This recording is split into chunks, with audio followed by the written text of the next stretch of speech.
We're really jamming the two-parters into Season 3 of Batman Beyond, but does this one, even though it includes Dino DNA, really hold the mustard?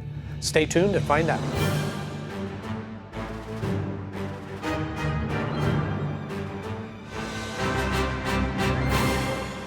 Hello friends, welcome back to the show. So glad to see you all once again as we are nearing the end of Season 3 of Batman Beyond.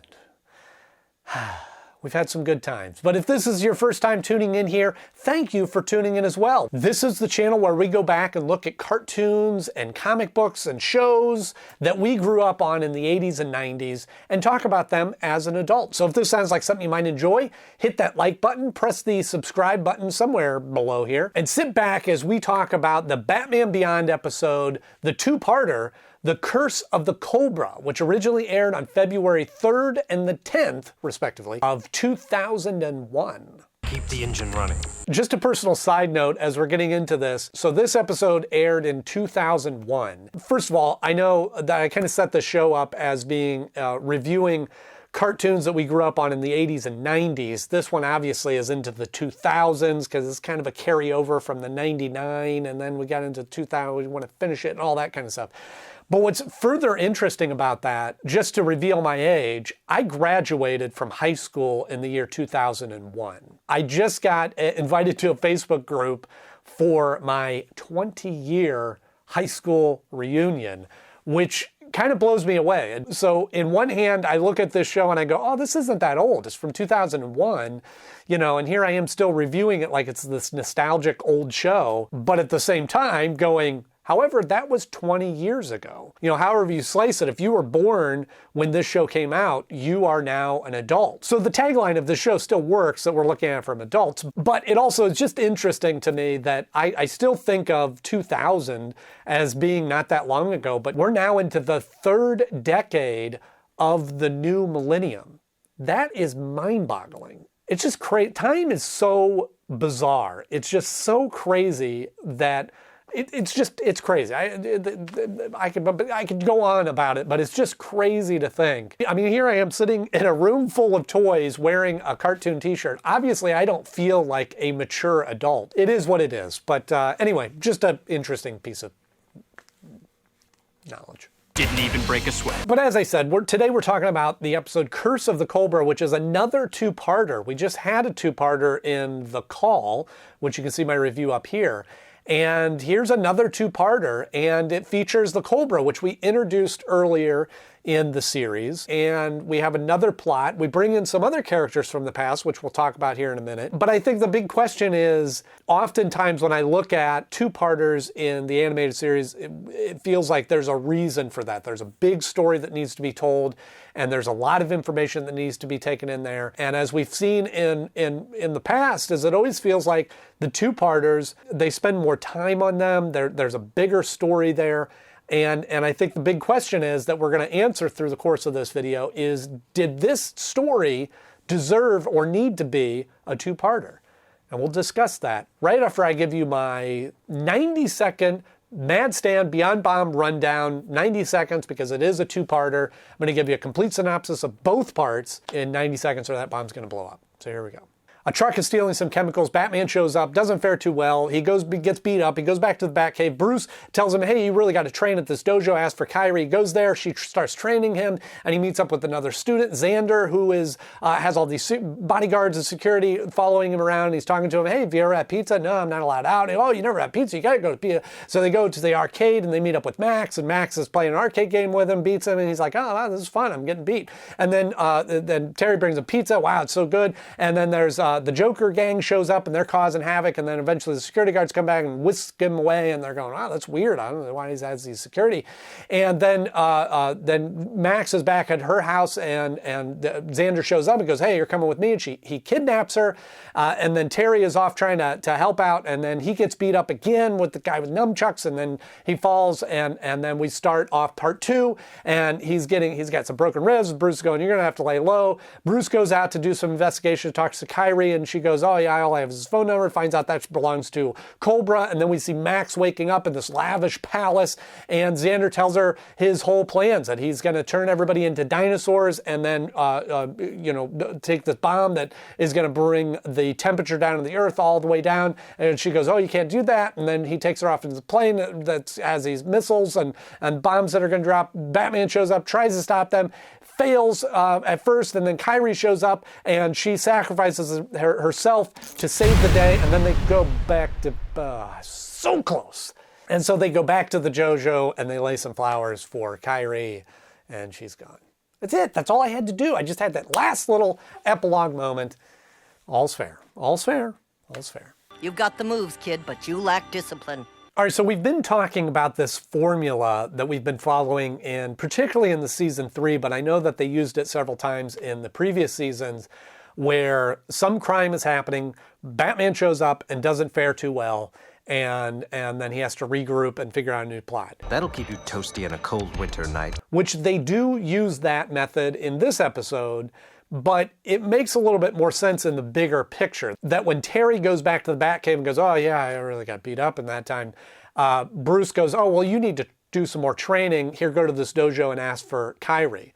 So a couple of things to unpack there. One, why hasn't Bruce been training him up until now? Or is this just, you need additional training? Because I'm a hopeless loser, that's why. We have a couple of shots throughout the show or throughout the series where we see Terry training or doing some sort of training, but that hasn't been a focus as much as it has been with some of the other characters. You know, Bruce was really big on training the Robins and Batgirl and things like that, and we don't see that as much with Terry, which is interesting because I'm like, Terry is Batman. He's not just his sidekick. He is the hero.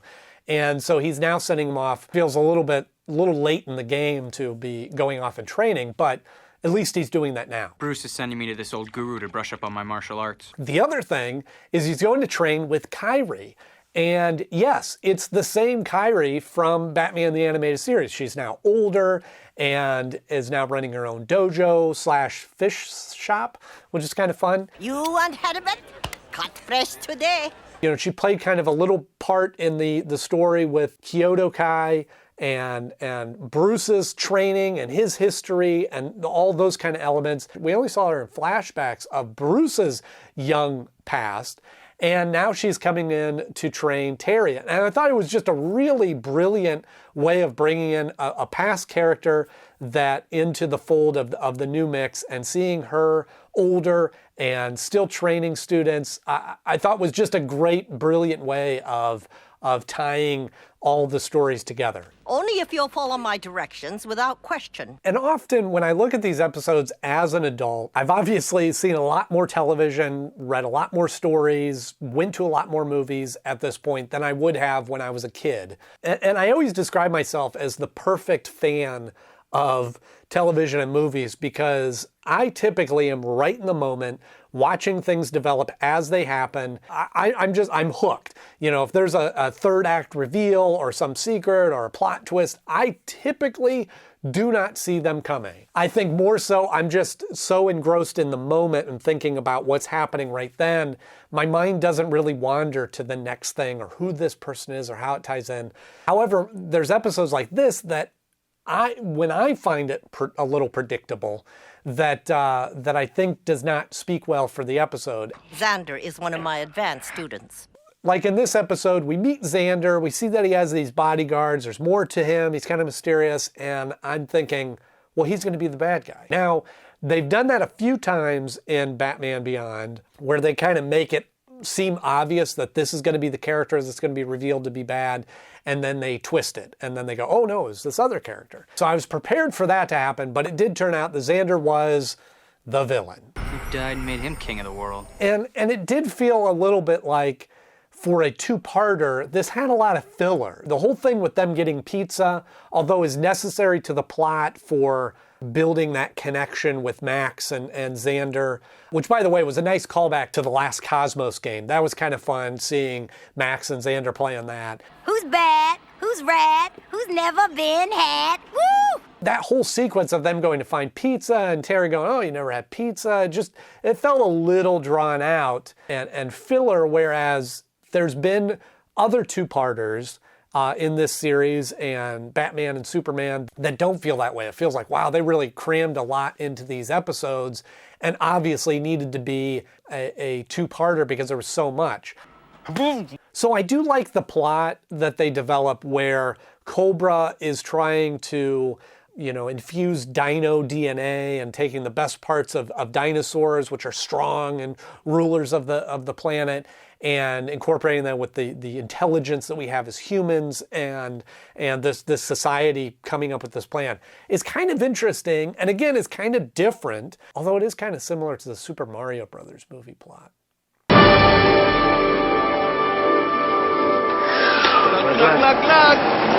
We were talking about in the Speak No Evil episode where it's like, it's always gorillas. It's always super intelligent gorillas. But here's dinosaurs. We don't see a lot of intelligent dinosaur people. If this guy's any indication, all you got to offer is the past. I don't know what the big game is. I don't know what the 5-year plan is, if you will, in that plot. But on the onset, it's a very villainy kind of superpower plan that they're talking about, which is fun. The goal is to create a life form that will dominate the world for the next 1,000,000 years. When the first episode ends, we don't really know all of that. And so I found myself being a little confused at the end of the first episode going, what is the bigger plot? What are they trying to do? And we really don't reveal a whole lot more to that in the second part, other than how they're going to destroy the world. But I do like the cliffhanger that they kind of leave on. It was a very striking image of seeing Batman get his wings torn off. Is a little impactful to see, and seeing him get beat up pretty bad, which makes me think, I don't know how long he was training with Kyrie, but maybe he does need more training.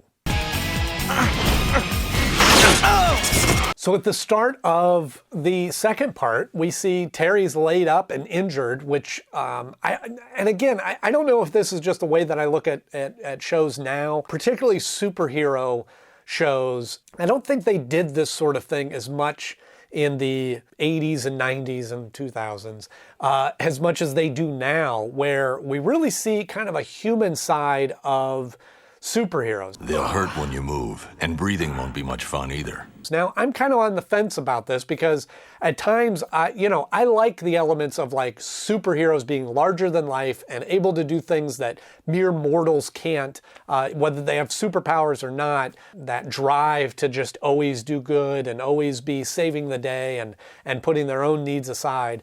But at the same time, I do like a few of the stories where we see a human side, when we see that crack of them either being injured, like in Terry's case where he's injured. Okay, what happens now? He's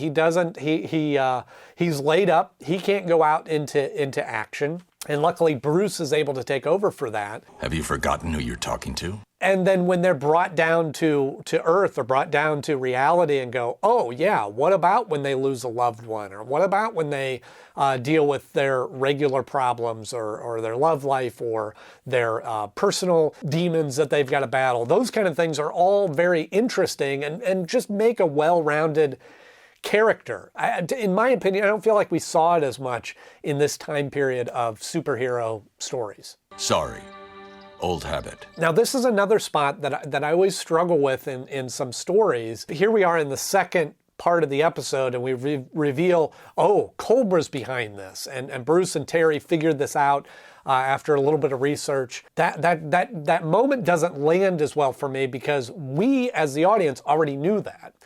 They already revealed to us that Kobra was involved in this story. So when Bruce and Terry figure it out, it's like, okay, I'm glad you guys are caught up to where we were at. He wouldn't talk about it. It was a big secret. So then Xander launches into this whole backstory about where he came from and why he, is doing what he's doing and him being raised in this group or cult or whatever it is, which is kind of an interesting story where this one person is being groomed from birth to be the perfect leader for this organization. To make me their perfect leader.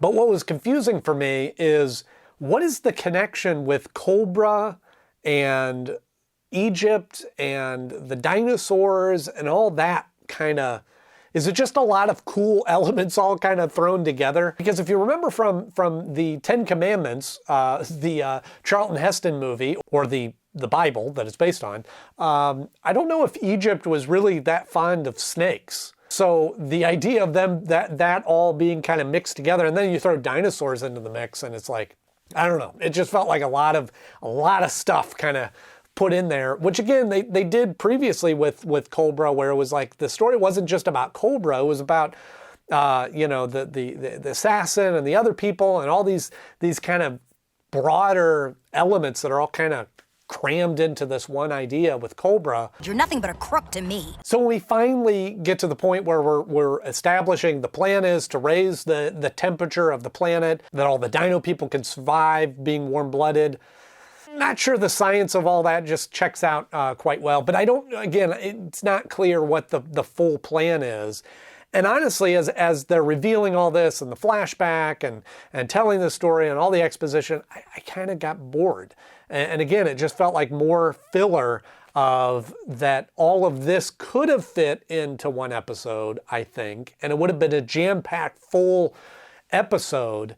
I told you it would never work. Which just sort of made it feel like it wasn't well thought out, that it wasn't well planned. And here we are in the third season, almost the end of the third season. This plot sort of feels like, oh, we had this idea for this story, let's just dump it in here, rather than having a better plan of how to roll this out. Maybe introducing Kyrie and the dojo earlier, and Terry training there, and introduce Xander and see what's going on with him. And then here we are episodes later, and then we jump right into this story, or find out then after we've seen Xander a couple episodes that we go, oh my gosh, he's the leader of Kobra. What I want, I get. And again, it's a little challenging when you have episodes like this that air randomly, and kids are watching them and not watching them, and they shouldn't.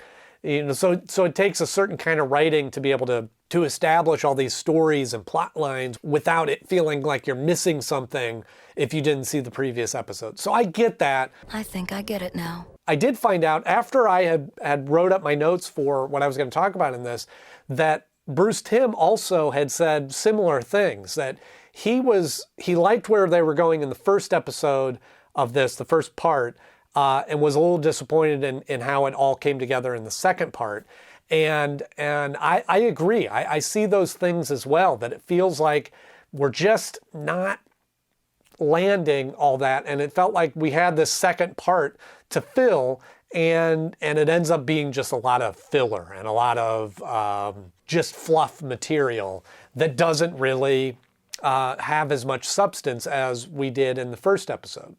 This is serious. And again, it's nice seeing Kyrie get into the action, especially because she's got a history with the show, with the DC animation universe. But again, I think it would have been more interesting if we would have introduced her earlier on in the series, even if just a one-off episode, or just a subplot of Terry going to study with her earlier on, which I think would have supported in the storyline in general of like, oh, Terry is getting some sort of training, and that's where he's learning how to fight, and it's a former student that Bruce had worked with. All that would have tied in, and would have been more impactful when we see her sacrifice herself. As much as that was a great moment, it would have been more so if we saw, oh, Terry has been working with her for a long time, and Bruce obviously has a long history with her, and now we see that she's gone.